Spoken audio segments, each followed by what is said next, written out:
hello there guys. For now's vlog, we are going to solve this 2x2 Rubik's Cube.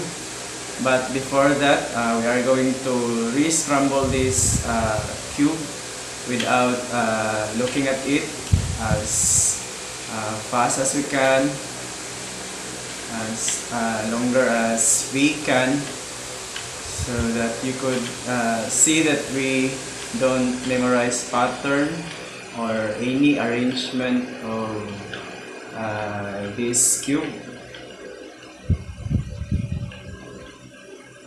So yan po, na re-scramble na po natin guys. So let's start solving it.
So, yan na po guys, na-solve na po natin yung 2x2 Rubik's Cube.